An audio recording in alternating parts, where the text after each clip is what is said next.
Could that just put him over the edge? I'm not too sure. I don't think they did well.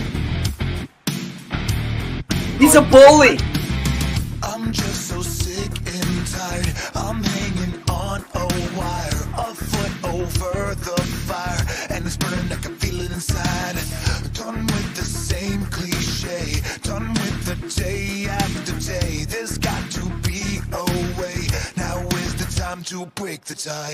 I'll live, I'll die for what is wrong and what is right. I'll take the pain for all the ones without a name. To be invincible,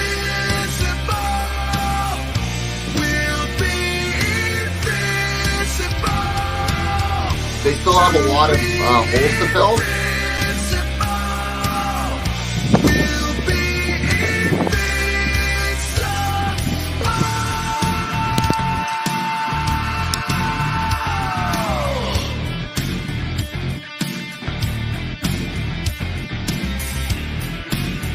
He didn't get fired. He didn't get fired.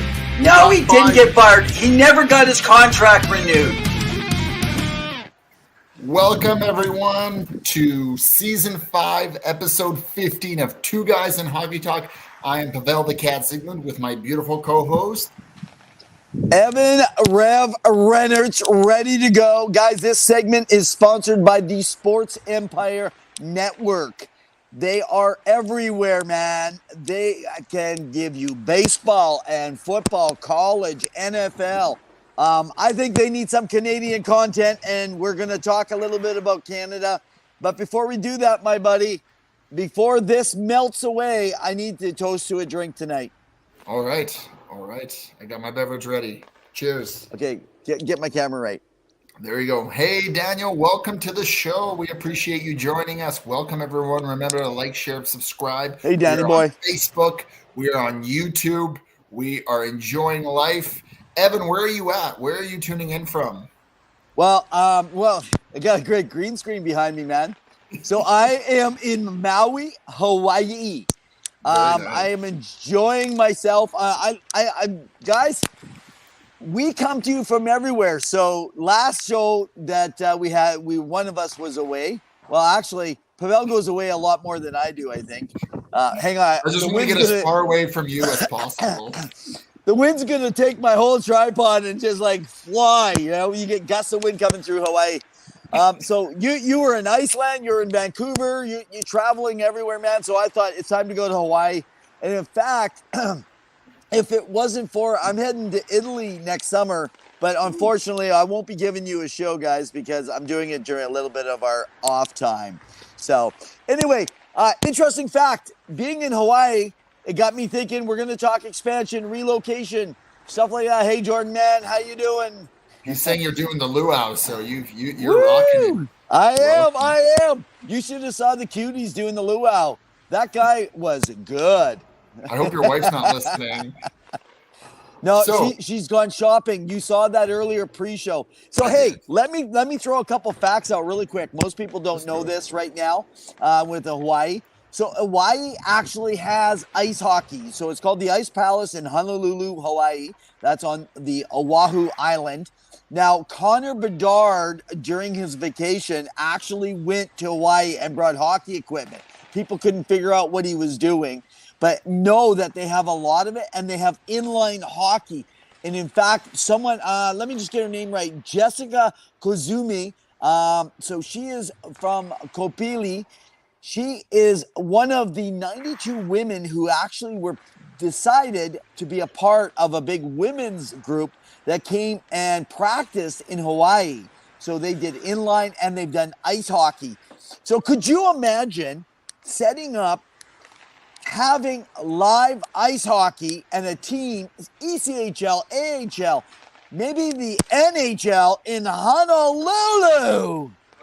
Wow. That would be an incredible thing, albeit it would be tough to keep the ice going. Granted, the technology is much, much better. But, Evan, let's play a little game then. For all those that are tuning in and watching right now, let us know. Aloha! Sorry. Aloha.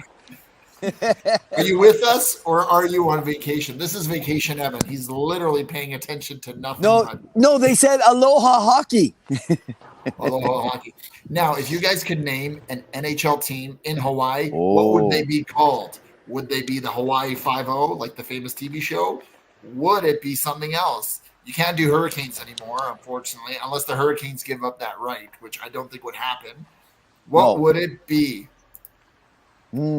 Okay, Jordan, Evan has maybe had too many Mai Tais. I think so too. I think he's enjoying himself too much. All right, but you guys can let us know what it would be. But go ahead, Evan. So you're talking about a potential NHL team, right? Okay, I think pre-show you were saying that it'd be cool to have an HH for Hawaii something. I don't think you call it Hawaii. You got to call it. I like Honolulu's the big city, so call it Honolulu. I like that Honolulu. Helios, but the Hawaiian Helioses. The Helioses. Okay, but I'll go with an HT. So the Hawaiian, or you could call it the Honolulu. So I'm gonna go with the Honolulu Tsunami. Okay. The Honolulu Tsunami. Doesn't really roll off the tongue, but we can make it work. We can make it work. Okay, what could you use that would actually be like a surfer? Something about surfers. Hoolies? No, I think Hoolies is not a good one. Well, was it Pokalui? That's a cowboy. Hawaii volcanoes. There's it. So, okay, let's do it. Speaking of arenas, it was announced in the last day or so that the Washington Capitals, along with the Washington Wizards, because they play out the same, will be moving out of their current arena, and they're expected to move to Alexandria, Virginia, in about 2028.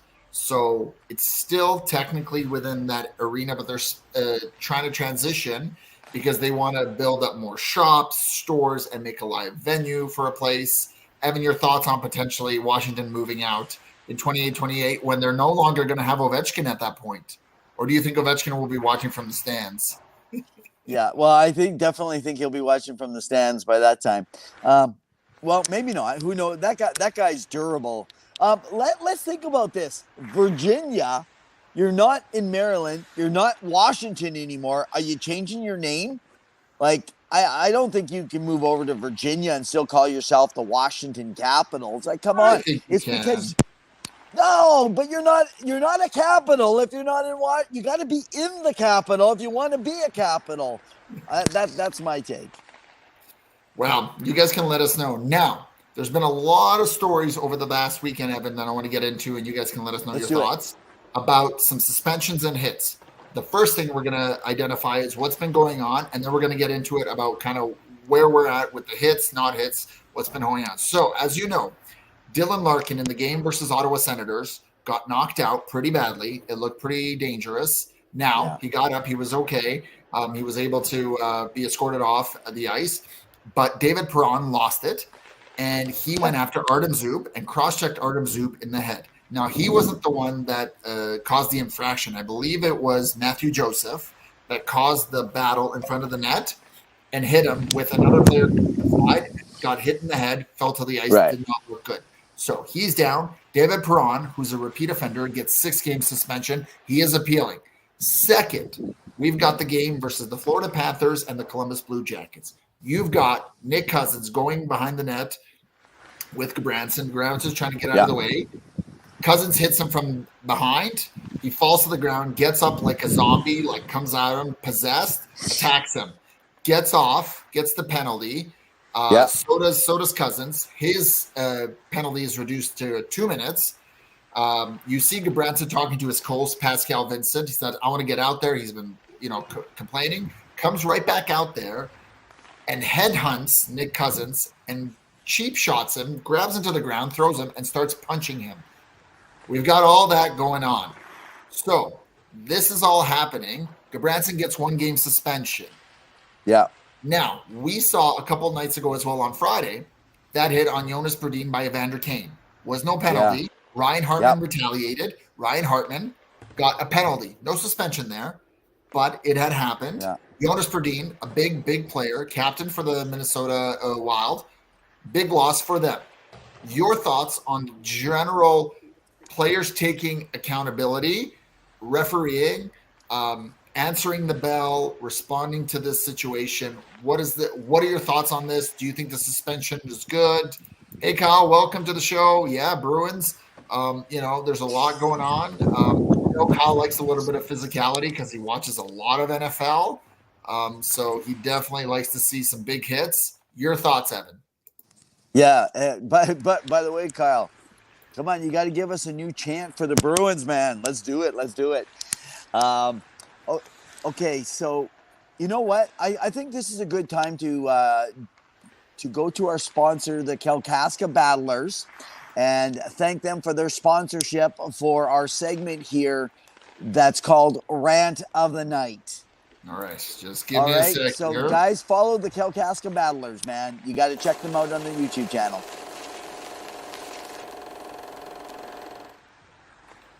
All right, go ahead. Okay, let's talk about this because I'm starting to have an issue with players that don't protect themselves and then they get angry at other players for getting hit. So let's start with the Evander Kane thing. Now, this has nothing to do with who Evander Kane plays for. This has everything to do with the fact that the game has changed. So the game has gone, and we talked about this before, where you got a stop sign on the back of and you're not taking responsibility for it at all. You need to take a responsibility for the fact that, like, Brodin looked behind him, saw him coming, turns his back. You leave yourself. Even the Colorado series against Edmonton when Kane got suspended, that's not suspendable to me. The guy knew. On Nazem Kadri, I know it's a bad situation, but players put themselves in those positions all the time. And it gets really, really frustrating. So you know what? I think that it's time that players quit freaking out. But how does Gudbranson, how do we end up with, in his situation, with one game? But yet, when we're dealing with Perron, we get 6 games. I don't see that the same. Like, I get when you got a rat on the ice and Gudbranson's mad. But the point is that when players are getting 6 games, like Perron, I don't believe has ever been suspended before. Yeah. So what? The second time. Is this the second time? Yeah. He's been suspended before. So how long ago was he suspended? Oh, let me look. I don't recall that suspension.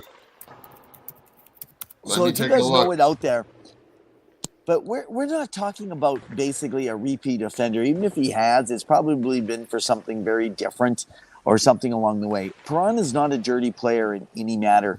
And here's the thing. He's angry. He's mad.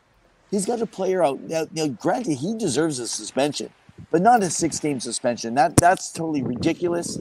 And I'm just going to say that the NHL needs to smarten up and start protecting the players. The Players Association needs to do something about this as well. They need to protect their players. You don't need to turn your back so you can get a penalty call. That's ridiculous. Protect yourself and start putting hitting back in the game properly. I know Jordan, when it came to fighting, Jordan and Zylstra talked about that and had that big, they had that massive hit, 38,000 view episode that we did. But it wasn't just about fighting. It was also about hitting, right? Because people need to start bringing hitting back in. If you're not going to allow fighting, then you need to allow hitting, but don't allow players to turn around and just draw these calls because refs are getting tired of it. Anyway, that's my feel. Well, thank you for your rant. You guys can let us know whether you agree or not. I have to look it up, but I'm pretty sure that it has happened before. You guys can correct me if I'm wrong. It's been a while, and I just know that there's definitely a need for I think this falls down on game management and on the refs, and I think we come back to this, which we've harped on several times, where the refs need to respond to some actions. Now, certainly some of those hits are definitely questionable, and fans will agree and not agree. You know, you look at a Jacob Trouba, and we've talked about him. He does some questionable hits, but essentially what it comes down to is that he, what's it called? Oh, there you go. He says, nice background, Evan. Essentially what it comes down to is that players don't want to get hurt. You know, it's a big loss. And we want to make sure that they're safe. However, if the refs don't call things, they're going to get out of hand. And again, we all know that in the playoffs, things get a little bit more chippier, a bit more intense. But why? Inconsistency, because the refs let things go. Right? Why? And then why do they let Jordan says depends on the stake of the game. And he's saying, he knows he would have done that, but you decided when you take those plays. Like, some players know what they're doing. Like, it's a bad call, bad look for Perron. I agree.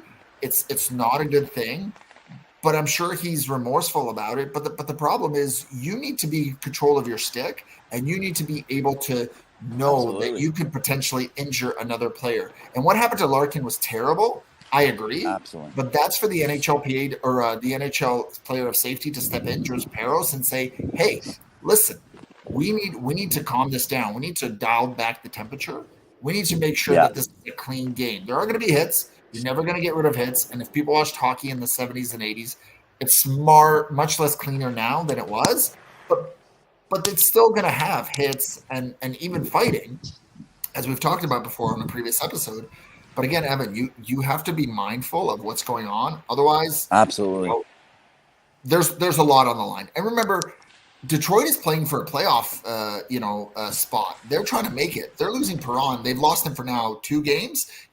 That's a big loss. They need him. And when you lose that kind of player, and if Larkin was out for a little bit longer, that's another piece that you're missing. You can't have these pieces missing when you're trying to compete for a playoff spot, and every game matters. You're playing meaningful games right now. So what are you doing, right? I think the refs need to be a little bit more attentive, and say what you want about fans. I think, and I know that they want to say, oh, well, that slows down the game. Take your time, make a decision, reassess what's going on, and cool things down. However, when we look at the Gabranson situation, the fact that the coach, he wasn't kicked out of the game and the coach let him go out there and he did what he did, that was also very malicious. Zilstra says turning back should be an embellishment. I don't know your thoughts on that. And Jordan says fans want to see out school hockey and GMs don't want to see it. So there's definitely different perspectives on the situation. But the challenge is you don't want to see any player injured, especially a superstar. If this was a Connor McDavid, Austin Matthews, Cale Makar, you've got a bigger problem because you're taking a star out, and that can make a definite impact. Go ahead. So, well, and if you think about this, right? So why does the Players Association not do something about it? To me, it's like the players don't want to keep themselves safe. And this is up to the leadership. Now, as much as you guys like those star players are the ones that should be standing up for this. If you remember, the game was getting so clutch and grab and cheap as it was going into later into the 90s there, that Mario Lemieux said, oh, listen, this is getting ridiculous. I'm going to, I don't want to have nothing to do with hockey. And they changed the face of hockey when a superstar speaks up. So players need to make changes. Now, granted, what happens is players, there's many different players, some players more so than others. So Ovechkin, he just gets right in there and knocks you flat. He'll play the tough checking game. Connor McDavid, he'll throw like Mark Messier. He'll throw a bad elbow. He'll cheat to be out there too. He's like, you do it, I'm going to do it. But I always question some of these guys and these superstars because why don't they do something with the rest of the superstars and say, we need to go to the Players Association and make a change so that these can be actually called better, where people can't be embellishing these calls by turning their heads when they go into the corners. Keep your head up. We say that all the time, right? It's not just. But it's such a fast game, Evan. It's so tough. Like you are looking. They look back and they turn their head. They turn their head. Come on, why are you doing that? I agree with you. I'm just saying because they think they're not going to get called, right? Yeah. Or they're looking at getting a call out. They're looking at potentially getting someone like the ref to call a penalty so that their team can go on a power play and get up one, right? I mean, players do that, right? You look at those kind of things. I think the problem is any team that when you have the player injured on your team or suspended, you're not going to be happy. I'm sure Detroit fans are not very happy with George Peros, with the NHL, with how things are going with Ottawa Senators and how that whole situation transpired. And remember, you have a death stick in your hand. You can really hurt somebody, right? We see it cross-checking and even with ribs, but the neck is just very dangerous. I'm sure he's remorseful. I'm sure things have kind of, died down now. And I think this week the refs are really kind of cracking down on those kind of hits, and they're going to try to make sure that they're calling it. But the problem is, again, it's happened, and I worry that it's going to happen again, and it's going to be even more egregious. But go ahead. I think the refs are getting sick of it, and that's why they're not calling some of them anymore. I honestly, I mean, we may maybe observe who the refs are that are calling more so than others, but there's some refs that I'm noticing the more veteran refs are like, we're not going to call that. That's too close to call. Unless you're hitting the guy into the boards. Like, so the Naudry hit from Kane was quite a ways out, right? When they're hits like that, they're going to call them still. But when they're ones like he had specifically that night on Brodeen, that's unfortunate, right? What do we got here? What's Jordan saying Dead Stick was a Star Wars reference. That's why he knows that him and I are good friends, because I made a good Dead Stick reference. Yeah. Oh, I so mean, anyway. So let's compare a little bit quickly before we move to the next issue. You look at the hit that Austin Matthews had on Rasmus Dahlin in that outdoor game in Hamilton, and he got 2 games. And it was also a cross check to the face or head, whatever you want to call it. It was the dangerous play, but Matthews only got 2 games. So I think, again, it comes down to this inconsistency with the punishment, right? And I think that's where fans get a little bit upset. Now, the Gudbranson thing, your thoughts on his hit and the retaliation on Nick Cousins and what that looks like, and the fact that Pascal Vincent let him go back out there and do what he did. Yeah, well, first of all, I think that we all have to say that, one of the best rats in the game is actually Cousins now. He's one of the modern day rats. He doesn't have the skill set as, obviously the Marchands or back in the day, Kenny Linsman and stuff, but he's a rat. He does stuff. He plays on the edge. He does stuff to irritate, and he's doing his thing, and he's doing what is needed. Right. So, but you know what? Gudbranson, I get it. You're sick of it and you're mad. But hey, that's the game, man. That's the game. And you got to control your temper. These guys are letting their temper get the most of them, and it's costing sometimes their teams. Fair enough. Now, the other dangerous hit that we saw, but it was knee on knee, was Ryan Strome on Kyle Connor for Winnipeg Jets. Now, we all saw that now Kyle Connor is out for the next 6 to 8 weeks. Big loss, one of the best goal scorers. We talked about it in an article last week that I had. Your thoughts on the knee on knee and what that is, and for Ryan Strome, who kind of a careless play in front of the net. Your thoughts on what transpired there between Anaheim and Winnipeg? Well, that's another piece with the knee on knee thing. Like, to me, those are the suspensions. Ulf Samuelsson used to do that. I know I'm referencing old school, but Ulf Samuelsson, I love the player, but man, that's what destroys players' careers. So that's I mean, think about guys like Bobby Orr. I mean, he had other issues with his knees, but it didn't help when people stick those knees out and you're hurting people. They got to take that out of the game more than they got to worry about this push and shove from behind. That's fair. I think what the problem is that we want to get rid of this out of our game. We do not want to see this, and we want to be able to kind of get it out.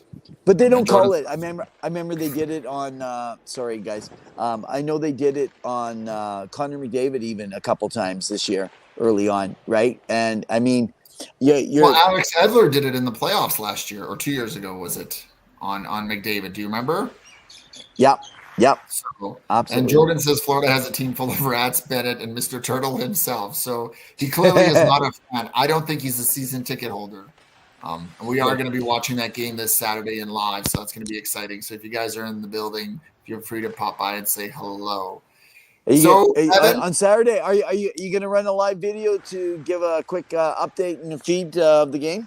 I'll try my best to do some work for the thing. Get up on our Facebook. Going on. Yeah, send it up on our Facebook page. Guys, give us a follow over at Facebook. Remember, our show runs every Wednesday, 7 p.m. Mountain Standard Time. So I'm in Hawaii today. So this for me started at 4 o'clock. But just remember, when I come home, I lose 3 more hours automatically. Oh, the winds are picking up here. Tsunami's coming. Man, the Honolulu tsunamis are about to hit the ice. No. But anyway, check us out. But also go to our Facebook page. We'll update you on several different things that are going on over there. And check us out on X. You can follow Pawel the Cat over at hockey_2. You can follow me at REV. Very much true. Thank you, Evan, for sharing that. So before we get ahead of ourselves, I just want to ask. Go ahead. No, I was just checking if we're ready to talk a little bit about the Canadian team releasing their players. We do. So I just want to make sure everyone tunes in every Wednesday night at 7 p.m. Mountain Standard Time. We are here. Next week is our last show before the end of year, and we're going to take 2 weeks off. So we will be off for the last week of December, first week of January, but we hope to be back. It's been a jam-packed year, and I'm sure with 2 weeks off, there's going to be a lot. Make sure to tune into our website because at JRW Designs, they do amazing work, and they get – if you need a website, they got you covered. They do amazing work. So just make sure that you guys are checking them out. Okay, Evan, go ahead. Where'd you want to go with this? Yeah, so I want to take a quick little bit. We'll talk a little bit more next week about some of the other teams here. But I wanted to give mention right now to Team Canada. So they got some interesting players that looks like they've made the team for Team Canada. So everyone's been talking. We've mentioned it to you. Macklin Celebrini. Man, he is playing incredibly well at BU and Boston University. You talk about the Bruins there, buddy, Kyle.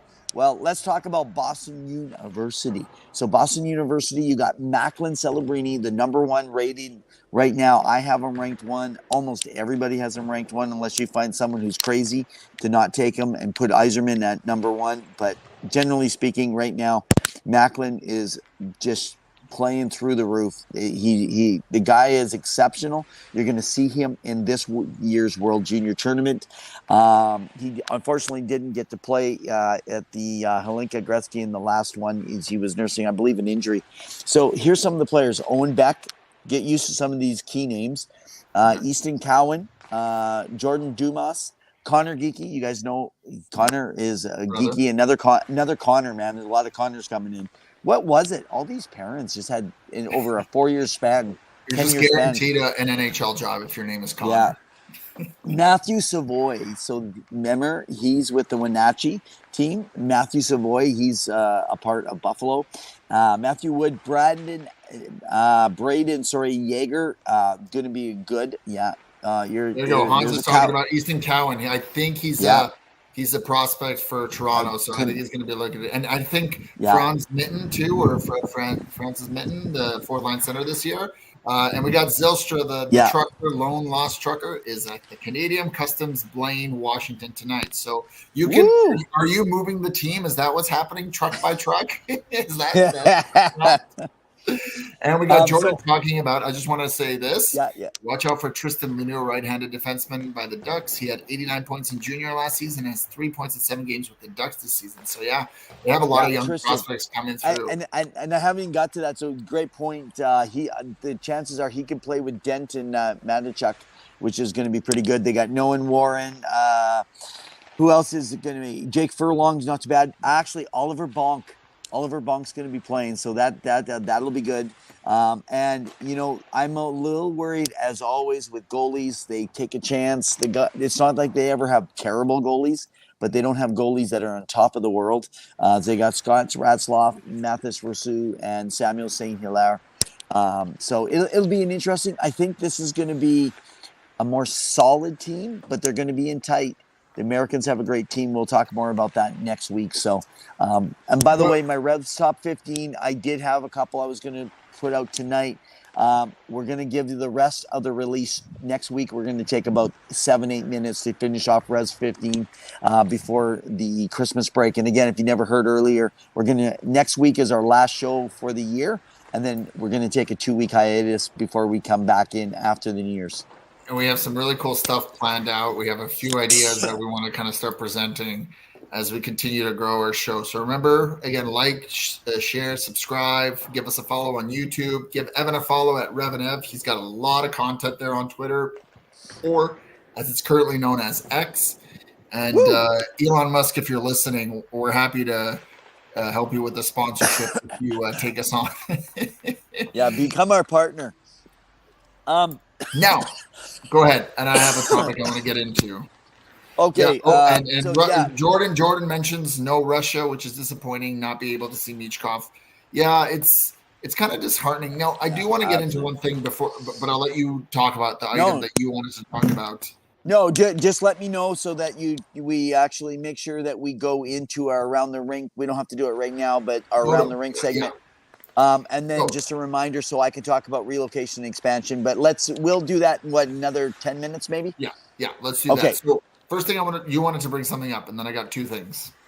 Okay, no, that was around the rink stuff. So we'll do that afterwards. Okay, so talking about this, I know that the NHL has contemplated in 2025 the World Hockey Cup again, but only 4 countries. Evan, how silly is it to only have 4 countries, which essentially would consist of Canada, US, Finland, and Sweden? What is the NHL thinking here? Do they not realize that there are several other countries, Germany, Switzerland? I mean, I know Russia, or maybe players playing under the banner of Russia, what? Why 4 teams? Like, this is ridiculous. Like, do you not want to promote the game worldwide? Like, why is it that you're doing these global series and then not allowing these players to be showcased? Like, Germany can have a pretty hot team with some big players coming through. You can have Switzerland there. You can have Czech Republic. Like, I don't understand. Austria can have some good players. Like, what is it? What are they thinking? Is this a good idea, bad idea? Your thoughts? Oh, totally a bad idea. Essentially, they're wanting to have an all-star game where they think every team is at least competitive. I mean, when they could be. So let's just face it. You got Sissel and Draisaitl and Peterka. Just specifically, just looking at the Germans, and even if the team is just rounded out, they play good, like the Swiss or something. I mean, this is ridiculous. I think something's going to happen before then. I do not believe. I've heard from a few different people that this may be what they're saying and what they're hoping and what they're putting into play, but the players aren't going to settle for that. You have a lot of players that. It's not best on best if you only got 4 countries. Some of the best players in the world do not belong to those 4 countries. We get the Russia thing, then bring another team in, like you said, like Germany or someone else in that place. But if they're going to do that, it's going to be because they're going to lose money. They are going to lose money on this because people will watch it, but only from those countries. Yeah. That's it. And the diehard fans like us. But at the end of the day, again, I think the Olympics did this a while back where or the IIHF said, you can have Russian players perform, but not under the Russian flag. It's just players representing the country, like semantics, but that's kind of how that worked out. I just think you're missing out on a big fan base, especially when you're trying to highlight young prospects and players coming over from Russia or have Russian heritage and want to play the game, right? And we've talked about how important it is to showcase. Some of the best players right now in the game are Russian, and yet we have them playing, and yet you're saying actually you don't want to have Malkin and Ovechkin together playing with Michkov, right? Like, it seems a little silly, but okay, so let's think about this part, right? So if this is, we're talking the World Cup here, right? Yes, the World Cup of hockey. So if we're talking about the World Cup of hockey, we're talking about actual NHL players. So they're not actually bringing the non-NHL players. So what does it matter? The players are already playing. But it's in 2025, so some of them would come into the league in next year. So. Yeah. But the point is they're already playing in the league. So what does it really matter? If you're letting them play on regular NHL teams and regular NHL games, and it's a part of the NHL Players Association, you let them play, but you don't allow it under the branch, call it something independent, whatever it is, like they did in the one Olympics. Allow those guys to play, and you still get another good team. But again, I think that they need to have a playoff maybe for those 2 bottom spots. Allow your 4 teams at the top that they already have in place, and then add Russia, obviously, to that with a different name or a different title. And then you have a bunch of teams like Germany and such, Slovakia, Latvia, whatever, play off to see who's going to represent that 6 team. If you have to only go with 6 instead of 8. But I'd go with 8. I think they need to go with 8. That's fair. That makes sense. You guys can let us know your thoughts below. Now, one more topic before we go to Around the Rink. Carolina Hurricanes. They had an in-person meeting. They won their game versus Ottawa, and I wanted your thoughts on 2 things. They had a poor West Coast swing. They lost to all 4 Western Canadian teams, Winnipeg, Calgary, Edmonton, and Vancouver. Really blown up by Vancouver. And I don't know if you saw the comments by Rob Brindamore on the bench and how he was worried that they're going to be out 15-0. right, by the end of that first period, as well as they when they played versus Ottawa last night or 2 nights ago, there was a play where the puck barely went in, and Brady Tkachuk, the captain of the Ottawa Senators, was awarded a penalty shot, but Tkachukov, the goalie in net, went out and poke-checked the stick in the penalty shot, and Brady Tkachuk wasn't happy about it, made some comments, game misconduct. What are you thinking? What's going on? Because what it is, and Jordan asked a follow-up question, so I've got a lot for you. I hate to say it, but Brinderbor's job is on the line. Do you think Brinderbor's job is on the line? What does Carolina do, and how do they fix their goaltending? Because that's been their biggest issue. Go ahead. Yeah, so that's a big thing. Well, I mean, and Anderson needs to be. They need Anderson back. He's done. He's done. He's not going to play this year. Probably. Yeah. No. I understand that, but I'm just saying that's what they need to fix their goaltending. I think that they're stuck. They're dealing with what Edmonton Oilers dealt with early on. There's no confidence in the goalies right now. But this goes back to something that I've talked about for a couple of years, actually. A lot of people have said, oh, they're underrated. They got some of the best defense in the league. I think what's happened is the NHL is a bit of ebb and flow. So teams catch on to what another team does. They figure out how to work around something for a period of time, and then they outthink it. And you think that you can continue playing the way you do.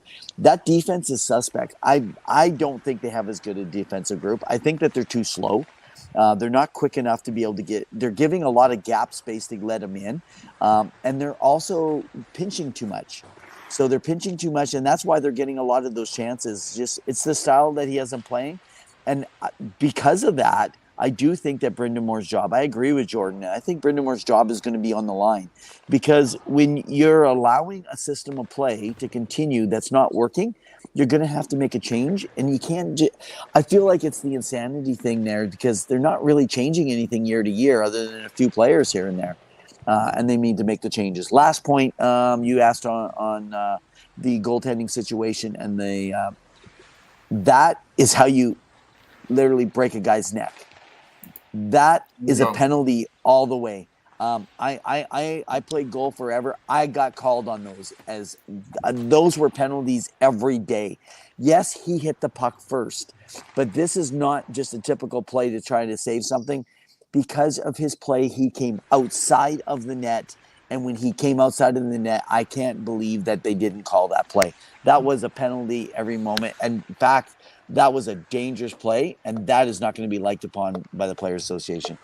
I agree. And it looks like Jordan has some faith in your belief and your ideas. So you get one every year, that one's for this year, right? And then Hansi is saying Brendan Moore will tell him that they give him their first cup if they fire him. He did take a discount too. You know what? I think after what happened with Woodcroft in Edmonton, and then after what happened with Dean Evason in Minnesota, and they slowly kind of turned it around and have been playing a bit better. You now look at teams like St. Louis, who have now fired their coach, Craig Berube, and you've got Dean, Dean Bannister, who played for their affiliate, brought in. He's coming in for the next game. Your thoughts on St. Louis and what's going on, and is letting Berube go a good idea? And is Doug Armstrong off the hook? Because that roster is kind of... No, I think Doug. I think this is last chance Texas here for Armstrong. He. This is kind of like the Woodcroft situation. He doesn't have a choice if he wants to keep his job. Yeah. He's essentially had to let Craig go, but Craig's going to land. So think of it right now. You got Gallant, Woodcroft, and Berube now sitting out there waiting for jobs. I believe a lot of people are going with interim, and the reason they're going to go with interim is because they want to wait and see what their team's going to be at for a position, get closer to trade deadline. But there is still two teams, but one specifically that I keep my eye on closely come, say, mid-January, the end of January, for a coach to be fired, and one of those coaches. Now let's add Berube to that potential list where they might ask for permission. Can we just go back to the fact that in 2018, 2019, technically 2018, this team was also dead last in the NHL and turned it around and had that season, and a lot of players or a lot of organizations look at it and say, hey, we could do this. We could still turn it around. Now, again, the Blues have been streaky. The back end is kind of all over. And you brought up Bennington at the time, who was very still giving them solid numbers, but I think they're just struggling on the back end. And again, that's a roster construction. And I wonder if there's a trade that potentially could be made, but because of the cap, nothing's happening. So, as in good fashion, you guys can let us know whether you think Berube firing was a good idea, not a good idea. You can let us know if it was worthwhile, who can be. Evan's saying Dean Everson also is looking for work. Yeah, there's quite a few good coaches. And now you're looking at someone like DJ Smith in Ottawa, and fans are probably like, how is he still around? But in due fashion, and you said 10 minutes later, we're going to go with our next sponsor. We're going to go around the rink. So just tune in for this.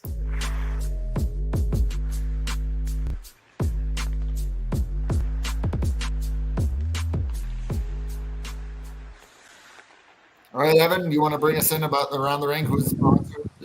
Yeah, absolutely. Guys, it's Penny Billionaires. They are an electronic hard rock fused band out of Phoenix, Arizona. Another hot place that's going to be actually a part of this conversation. Perfect setup for the Penny Billionaires. Check out their music on anywhere, whether it's Amazon, Spotify, Apple, anywhere you find your music, you can catch Penny Billionaires. Thanks for their exclusive intro. And our ending songs. So, all right. Looks like we lost you. We lost you, and we lost me. No, we lost you. So Penny Billionaires going to follow Amazon. We lost you too, dude. Your music. Good. Well, I'm here. I've always been here. Never leaving. That's what you said last week, and you weren't around. You disappointed. That's true. The only person that showed up last week was Key. So good on Key. Yeah, she stuck around to hold the show for us while we were on some other planet. Okay, guys, so let's talk a little bit about this because the relocation thing, when it comes, so talking about Phoenix, Arizona, the Arizona Coyotes, I still think they should be called Phoenix. You name them after a city. It's not the Alberta Oilers. It's the Edmonton Oilers. I hate that when we go after states or provinces or whatever. That's just my opinion. However, let's look at this right now. If you're looking at this, so they have now got in, Coyotes have an agreement, their owner, to purchase land. He's got an agreement in place. He's had agreements in place before. This is not a done deal. Craig Morgan, who's done a lot of reporting behind the scenes out of Phoenix, will this get done?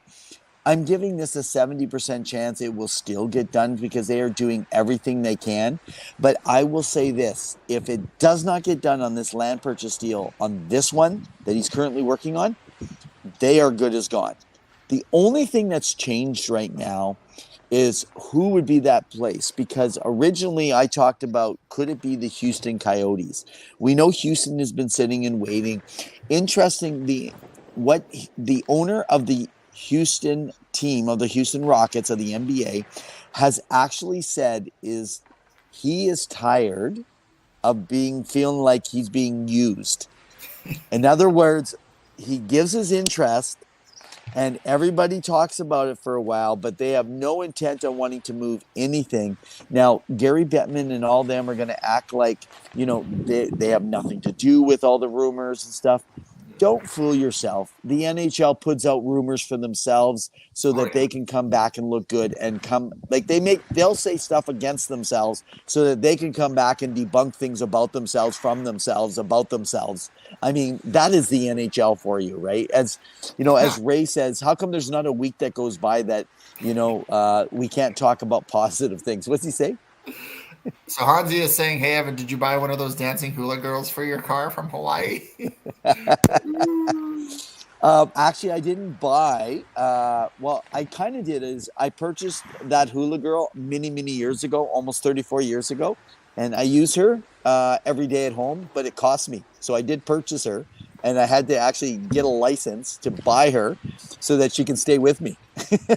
That's my wife. So talking about... Oh, sorry, are you done? Go ahead. Around there, I was just going to say about the Houston Rockets. So he's still there, front and center. Let's move the Houston relocation or / expansion down to number 2. If it was a relocation, it would have been an automatic. They were in. Somehow, Utah Jazz owner Ryan Smith has come up with some great relationship. Some of you might know a little bit more behind Ryan Smith and his relationship. I think it's with Daly, but there is familiarity in Utah with hockey. The ECHL Utah Grizzlies have been wildly popular. The Utah Jazz are a very, very big commodity there. And right now, they are the front runner. They are the front runner for an expansion team. They will be going to 34 teams. I'm telling you. And now look, though, it won't be 1 year one and 1 year another. I think they're both coming in the same year. I'm telling you. I don't know if the laughing emoji face from Hans is about your thoughts or about the hula hoop girl comment. So I agree with you.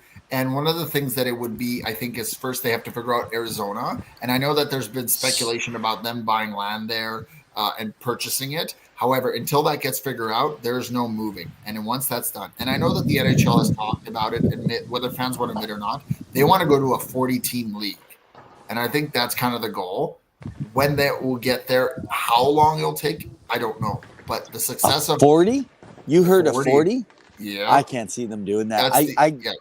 36, I think they'll max at 36 is what they would go to. With the amount of markets in the States and think about how much money Seattle brought in. Almost $1 billion, $1.5 billion for the owners. Evan. Wow, eh? That's for the owners. That's all they think is money. I know. Money. But come on. But I can't see the end. The players get butts, very I give you candy and nuts.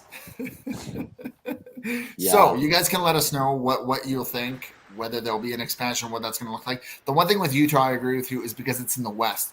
Remember, there's right now more teams in the East than there is the West, given how proximity and geography is designed. So you see it more. And of course, with how angry Arizona was moving to the West when they were in the other division, right? And even Detroit for the longest time, if you guys remember, they used to be kind of the West when the different divisions were existing, right? So what it comes down to is that they want to make it on the West so that they have that. They want an owner with deep pockets. Go ahead. And they want someone that they can rely on. Go ahead. Okay, so what if we're looking at Quebec? So 36-team lead, 2 on the East, 2 on the West. Right now, West is where most of those franchises are going to be. I mean, there is the possibility, I hate to say it, third time's a charm. You could be looking at Atlanta coming in again. That's very big, of course. And, of course, as everybody knows, the Quebec team have been trying, even though they're a small market. There's a lot that has changed, though, in making that happen. They will use taxpayer dollars. Sorry. Yeah. Didn't the premier of Quebec, Francois Legault, was trying to entice the LA Kings to come for a game at their arena just recently? Yeah. I think that was kind of been talked about. Go ahead. Sorry. Yeah, I think it might already been. I might already be paid for actually, and kind of put in place. So look at in the backside of this now. The arena's got older now, but it's Kansas City. So I'd say Atlanta or Kansas City and Quebec in the East. And then you're looking at Utah and Houston in the West. That's going to be my pick. I am going to place my bets that Houston is going to get a team, just like I put bets on Vegas getting a team and wrote an article on it many years ago. One of the first articles you guys can read over on our website, Two Guys in Hockey Talk, that I mentioned regarding Vegas. And this was about 5 to 7 years before they ever got a franchise. I did a writing on it and I brought it back. I do think Houston will, even though I think Utah is the primary right now. Yeah. All right. Well, we're down to the last little bit here for our show. You guys can let us know if you have any thoughts or comments. I want to go through a few little minor things to just kind of around the NHL that's been going on and around the world of hockey. First off, props to the Edmonton Oilers for really turning it around. 8 games in a row.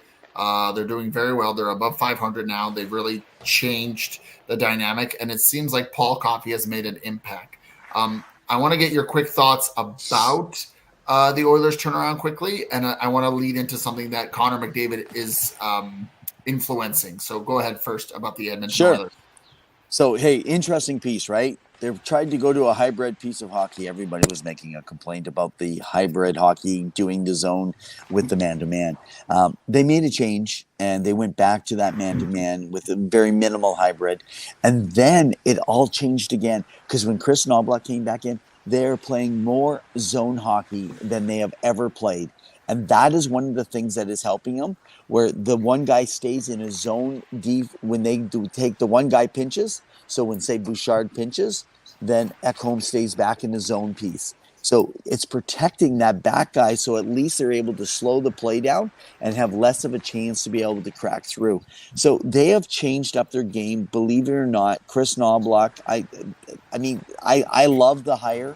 I love Woodcroft. Woodcroft's going to take a team through. And I see him, by the way, landing in an Eastern team. We'll talk about that at another time. But definitely this team, Stewart has been holding his guns. Pickard, played well the other night. The fact that what they're doing, I love it that Connor Bedard comes in and just says, listen, I can't believe you guys were even doubting. Like, I knew this team was already a good team. Like, he's been following this team, right? But I didn't think they could run off this many wins in a row. Yeah, so, however, record. However, I think it's very important to know that say it stops in the next 1 or 2 games, right? And they hit 9, 10 games. I hope not. I'm going to the Saturday game. I wanted 10 wins. But let's just say they lose a game or 2. They do need to have 2 big win sections in there between winning 2 and losing 1 eventually, because it will fall back down. They're not going to keep this confidence. Right now, it's ebb and flows in the NHL. Things are changing. I mean, you see that. All over the place. Yeah, agreed. So, speaking of McDavid, you guys can let us know your thoughts about the win streak, because they really, he's shot up in even the scoring race. He's come back in the top 10 now after being like the 70th or 80th. But there's been a revamp of some of the All-Star skills competition that are being held in Toronto. And I wanted to know your thoughts because McDavid was asked about some input that he could provide, amongst some other superstars in the game. So it looks like we have 12 players, 8 events. Each player competes in 4 of the 6 preliminary events. The top 8 advance to the top 7. Top 6 from E5, E7 go to the final. And their events, of course, are fastest skater, hardest shot, stick handling, one-timers, passing, accurate shot, shootouts, top 8, obstacle course. And the winner gets $1 million. Your thoughts on the updated, revamped All-Star Skills competition? So I do have a question. So it's an all-around game, right? Yeah. So will Connor McDavid have to do hardest shot? Maybe. That'd be interesting. No, I absolutely love it because you're talking about the best all-around player is going to win this. This isn't just a good sharp shot. It's not just a good slap shot. There's a snap. You got to be able to handle the puck. I like this. I think that this is going to be, you know what? This is going to take the goofiness. I am so sick of the breakaway game. Like that breakaway game is, I know you guys love Ovechkin, but guys, I'm embarrassed watching them dress up and do their crap. That's not breakaway stuff. That's saying we're out with our baby kids on the ice doing stuff. And can you please leave the kids off the ice? I'm tired. I have 15 grandchild in the way. I don't want little kids on the ice doing stuff. Let them come on after and between. This is ridiculous. So Hans is mentioning, I wonder what they'll do for the person that gets picked last in the draft. Because last time it was Phil Kessel. He ended up getting a car for it. I don't know if you remember. But he did get picked, so it'll be funny to see who the last man standing will be, and I'm sure they'll do a little something, poke fun at it.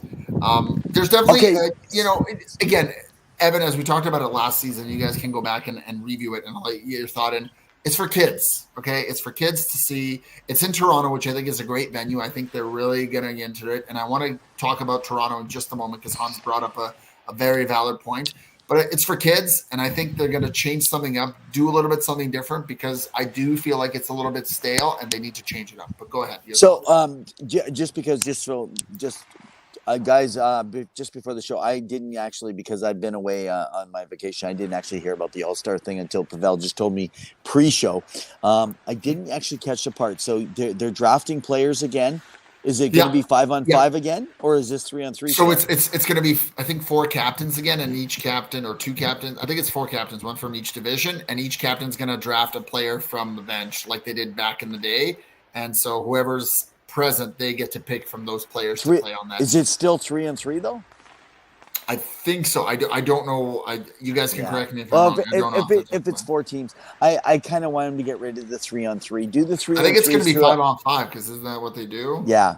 Well, no, they have the 4 teams that they play 3-on-3, right? And they go back in their little mini tournament. I like the rookie game also. I love a rookie all-star rookie game. I think that's really cool.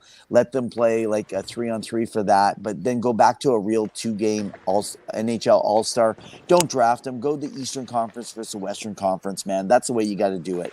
And by the way, I get it that it's for kids, but kids have no interest in watching another little kid out there on the ice, right? They want to see their superstars. Yeah, so they are going to change it up a bit. I'm just looking at the facts now. While I do that, I want to know your thoughts because Hans talked about how Toronto is leading games in goal overtime.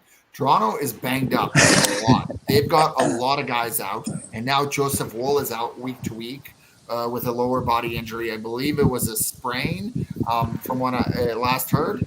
He was playing unreal, very well. That game versus Ottawa he played insane. Like he was honestly prime Dominic Hasek. That's how well he played. But your thoughts with all the injuries and how they don't have a lot of regulation wins, but they're still winning and they're still, I think, top 6 or top 5 in the league, and they're performing, and they're missing like a lot of guys. And there's rumors about potentially Chris Tanev being hunted, given that they wanted Zadorov, but he went to Vancouver. Your thoughts on Toronto and how they're succeeding, and moving forward, what can Brad Treliving do? Yeah, I actually will say that my take actually on Toronto, going to these overtimes, that's actually a benefit for the organization. The reason is this is considered a bad game for them. It's nothing like being set up in such a way that a bad game actually means you're winning it in a different fashion. I think that this just allows them. They've needed time to adjust. They've gone through a terrible defensive lapse. They've gone through some bad goaltending. But yet they're still in. They have like William Lagesson and Simone Benoit playing for them on their back end and playing pretty solid. Yeah, well, it's giving them a chance, though, right, to be able to really establish some depth here during that period of time. But Toronto is still going to have to outscore their problems come playoff time. So when you're going to need to look at this is the 55-60 game mark. Are they ready by that time? They got to start pulling off some win streak with regulation wins by that time. Otherwise, that could be a very scary situation heading to playoffs. Now, so I looked this up just to make sure that we have the right information. So the NHL will select 32 players for the 2024 All-Star Weekend in February, 1 from each team, and fans will select 12 more players for that with the All-Star vote as normal. And out of that, the league will select captains from a pool of 44 players and pair them with celebrities for the Tim Hortons All-Star Player Draft on February 1st. And captains will pick the 4 teams from the remaining players for the 3-on-3 game. All-Star game on February 3rd. So there's definitely that. Now, there's going to be a lot we'll talk about when it gets closer. I do want to acknowledge one thing. And before I do that, Zilstra's making a comment saying 50-plus-year-old vets versus rookie All-Star. That could definitely be interesting. I would definitely watch that. I always enjoyed the East versus West. I thought that was always fun just because, the travel and how that feels on your body. But let's acknowledge John Tavares, in the most Toronto fashion, got his 1,000th point versus the New York Islanders and still lost in overtime with his dad, because, of course, it was the dad's trip, in attendance. So first off, bravo to John Tavares. Great career. Can you believe that he's already coming up on his 7th year next year contract for that big $11+ million contract that he signed after leaving the island? Now, there's been some rumblings online, and we'll finish kind of this unless you have anything else you want to bring up. How the New York Islander fans were booing him after he got that point, and how, they were just not happy, and that there's definitely been some choice words online between Biz and a few others online about how, whether a player should leave the team, should he be acknowledged, should he not be acknowledged? Your thoughts on John Tavares in Toronto, his time there, as well as him leaving, and just kind of players leaving to play at other markets, and what do fans have a right? Okay, so you got to take this and you got to set your home team. You got to say, okay, I cheer for the Cat Carolina Hurricanes. I cheer for the Arizona Coyotes, the St. Louis Blues, Minnesota Wild, Calgary Flames, whoever I am. When a player chooses to go elsewhere, and we benefit nothing because we didn't trade them, they didn't give us a heads up, they didn't help us. Like a Matthew Tkachuk, at least he said, hey, I'm not going to be resigning. They got something out of it. They lost on Johnny Gaudreau. They had to go look for a free agent to be able to replace him. Now, the guy did awesome. They didn't deserve, the fans don't, there's nothing about deserving. Like, do they deserve to get a heads up? No, you don't deserve nothing. You're just a fan. You pay and you either get entertained or you don't. However, if you want respect in another arena, then you show why you should be respected. I don't think that Johnny Gaudreau did respect for the Calgary Flames. I don't think that someone like John Tavares, because they got nothing. They were left high and dry, and it affected them. And so good for Toronto. Just so you guys know, I am a fan. I follow John Tavares. I was a part of the watch during his year when he beat Gretzky's 16-year-old record for most goals in the OHL. When he had, I believe it was 72 goals when he beat Wayne Gretzky. That's incredible. Like, that guy is amazing. I hope he finishes his career as a Leaf. But no, you left, and they're angry. They're mad. They've been let down. Why do you deserve it? What did he do for them to deserve it other than make money for that team and play? But he didn't do anything extra. He just did stuff even Evander Kane, probably, in my opinion, I've seen him more in the community doing stuff for the Edmonton Oilers community than I see John Tavares did for the New York Islanders community. But I absolutely like John Tavares. I hope that, like I said, he finishes his career in Toronto where he grew up. I mean, who knows what happened? There's only one side that we ever heard thus far, and one day, as you know, it'll all get out. But for now, congratulations to John Tavares on 1,000 points. There's very few players in the league that can get to that point, and he's still close to, I think, 9.3 or 9.4 points per game guy. So as a first-round pick, he's been pretty effective for Toronto. Granted, he's been overshadowed by Matthews, Marner, and now Nylander this year, but definitely he's part of that core four and made an impact. And you could talk about just made an impact for that team and played well and done everything he could and been the captain. And Hans says Tavares should have just stuck a finger at them. Could have. He could have done the Evander Kane 4 or 1,000 or whatever, like 1,000 or whatever, however you pointed out. So that's pretty much it. We're getting to the end of the show. Hans also talks about the Canadian Penguins are going the distance in the shootout. 8th round. Wow, that's incredible. There's a lot of hockey going on. Remember, guys, that every week, every Wednesday, next week is our last show before the end of the year at 7 p.m. Mountain Standard Time. Evan should be back in his regular studio and not letting me control all the things where I get to get crazy. And now Hans is saying it's the 11th. Whoa, man. It's going to be a fun game. I'll probably be able to get off and still go watch it. But we appreciate it. Evan, before we finish off the show, any final thoughts? No, I think that I'm good, guys. I'm actually looking forward to really seeing the juniors this year. Even though Russia is not going to be a part of the World Juniors, there's some really interesting players that are coming in. So, but I'm about to hit the beach before the sun goes down here. Get a little more snorkeling in. Get out there, guys. Shaka, man, shaka. You guys enjoy yourself. I'm going to go enjoy myself. Come back all refreshed to another winter, freezing cold weather. I'm going to drop. If you're in Canada, I'm going to drop approximately 25 degrees to 28 degrees. If you're in the States, I'm going to drop approximately something like 60 Fahrenheit.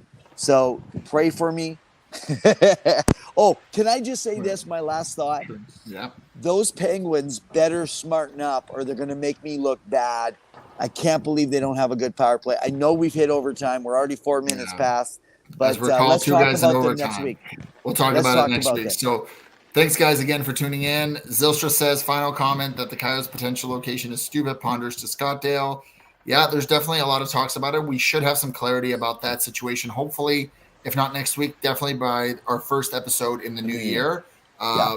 Guys, as always, we appreciate you tuning in from wherever you are, tuning in as we're live or later on. We appreciate all the support. all the fandom. We love seeing you guys. Thanks, Hansi. Skinny dipping there, Evan. You can enjoy. Oh, there you go. Yeah. No wires, no nothing.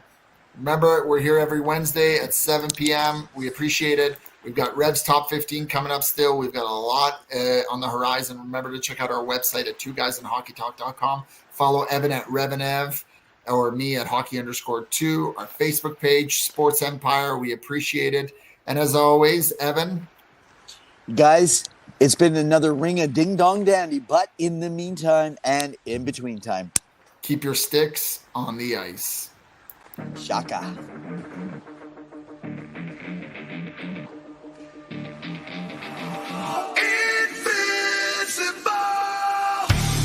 Could that just put him over the edge? I'm not too sure. I don't think they did well. He's a bully. I'm just so sick and tired. I'm hanging on a wire, a foot over the fire, and it's burning. I can feel it inside. Done with the same cliche. Done with the day after day. There's got to be a way. Now is the time to break the tide. I'll live, I'll die for what is wrong and what is right. I'll take the pain for all the ones without a name. To be invincible, we'll be invincible. They still have a lot of holes to fill.